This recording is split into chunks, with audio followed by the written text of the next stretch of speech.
Okay, so now we're going to talk. Sorry about that last one. The dog pulled my microphone away, so it unplugged, and I don't really know how to splice and do all that fancy stuff. So I just made it a very short recording. I apologize. Now we're going to talk about the first pass effect.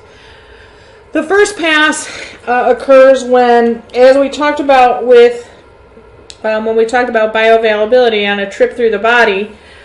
As you recall, drug will go down the esophagus, get absorbed in the small intestine, and then go through the gut wall and try to avoid the P-glycoprotein if it's a substrate, and also the CYP system. And then if it gets through the gut wall, it will then go through the portal system to the liver.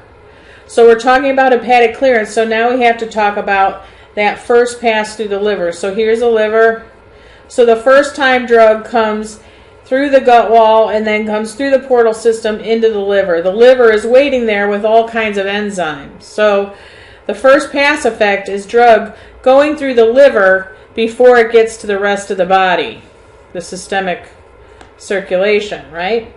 Good design, right? So this is all about the fraction that escapes that first pass effect, which we're using FH to signify.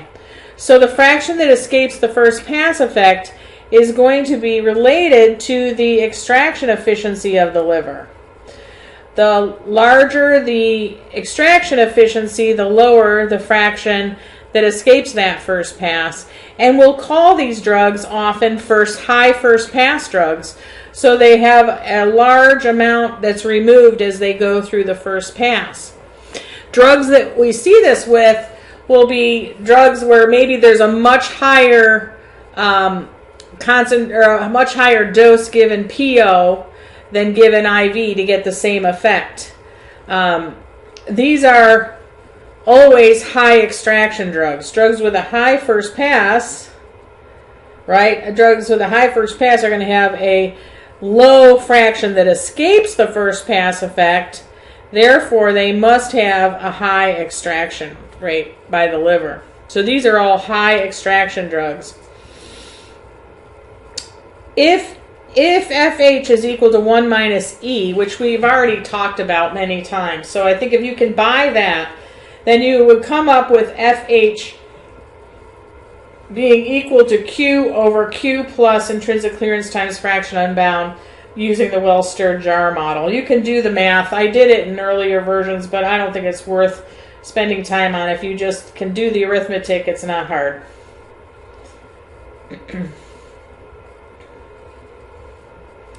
So remember, high extraction drugs, these are those first pass, what I said are the high first pass drugs, and here's where our intrinsic clearance times fraction unbound is very large because we have that shiny dairy.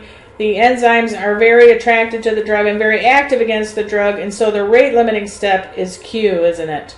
So we know that clearance is dependent upon that rate limiting step Q for these drugs, for high extraction drugs. And then if we use this same idea of Q falling out of the denominator here because it's much less than the intrinsic clearance times fraction unbound, then our fraction that escapes the first pass effect is going to be dependent on all three of these factors: blood flow, intrinsic clearance, and binding.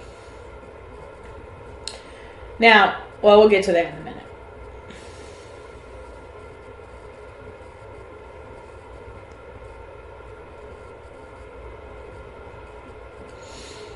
So, if we look at the fact that if we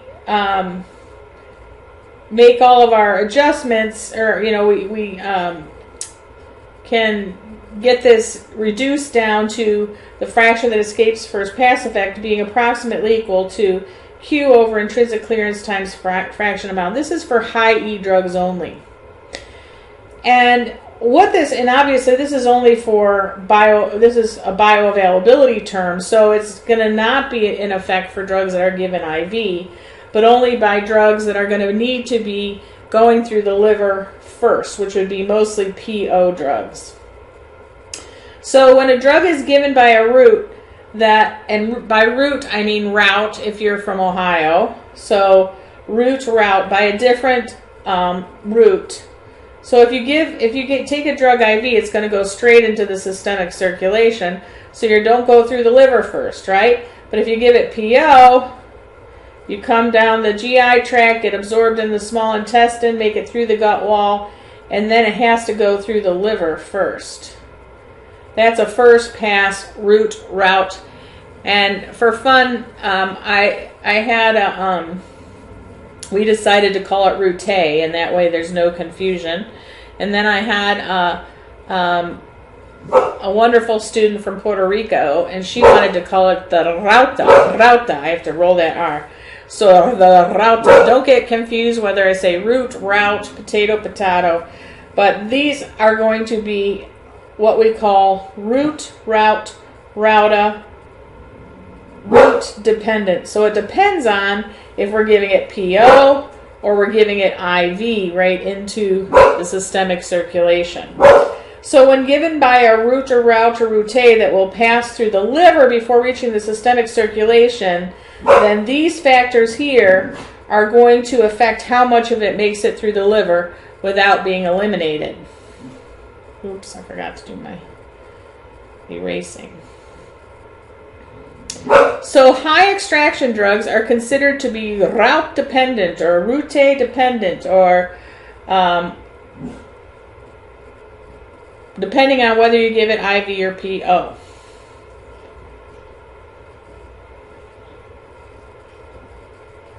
Now, what about low extraction drugs? Here, remember, the rate limiting step is actually the enzyme activity and binding itself. So it's not dependent. So these are this is the rate limiting step. So it's got a low attraction for those enzymes. It's our rusty dairy, right? Our low extraction is our rusty dairy. So here clearance is dependent upon enzyme activity, times binding. That's a mistake in the slide. Sorry about that. And if we use the same idea of this being the rate limit, falling out of the denominator here for our fraction that escapes the first pass effect, then we're going to be left with just our Q's, which means our FH is approximated by 1.